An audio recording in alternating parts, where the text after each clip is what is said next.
നമസ്കാരം സാർ. നമസ്കാരം.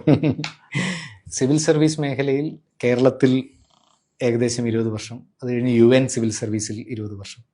എന്താണ് ഈ ഇന്ത്യൻ സിവിൽ സർവീസും UN സിവിൽ സർവീസും, ഇത് രണ്ടും ഒന്ന് തന്നെയാണോ? ഒരുപാട് വ്യത്യാസമുണ്ട് ഗോവിന്ദൻകുട്ടി. ഇന്ത്യൻ സിവിൽ സർവീസിൽ കയറാന്ന് പറഞ്ഞാൽ ഏതാണ്ട് 10 ലക്ഷം പേര് അപേക്ഷിച്ച് 8 ലക്ഷം ചെറുപ്പക്കാര് 21 വയസ്സ് തുടങ്ങി ഇപ്പോൾ 31, 32 ഞാനുള്ള കാലത്ത് 21 തുടങ്ങി 25 വയസ്സ് വരെയ്ക്ക് 3 തവണ അതിനകത്ത് അപേക്ഷിക്കാൻ പറ്റുള്ളൂ, 3 തവണ എഴുതാൻ പറ്റുള്ളൂ. ഇന്നിപ്പോൾ 5ഉം 8ഉം 10 തവണയൊക്കെ എഴുതാം. അങ്ങനെ എഴുതി 10 ലക്ഷം പേര് അപേക്ഷിച്ച് 8 ലക്ഷം പേര് എഴുതി.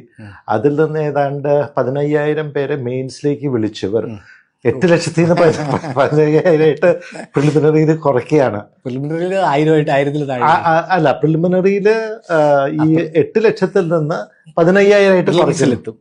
അവര് മെയിൻസ് എഴുതണം. 15,000 പേര് മെയിൻസിൽ എഴുതി 2,000 ശിഷ്ടം പേരെ ഇന്റർവ്യൂവിന് വിളിച്ച് അതിൽ നിന്ന് മൊത്തത്തിൽ ഏതാണ്ട് 900 പേരെ എടുത്ത് IAS അതിൽ ഇപ്പോ ജനറൽ കാറ്റഗറി ആണെങ്കിൽ, അതായത് വേറെ റിസർവേഷനും ഇതൊന്നും ഇല്ലെങ്കിൽ വെറും 40-50 പേർക്ക്, ആദ്യത്തെ 40 പേർക്ക് മാത്രം കിട്ടുന്ന ഒരു സർവീസാണിത്. അപ്പോൾ അതിലേക്ക് ഈ പറയുന്ന പോലെ കയറാൻ കുറച്ച് ബുദ്ധിമുട്ടാണ്.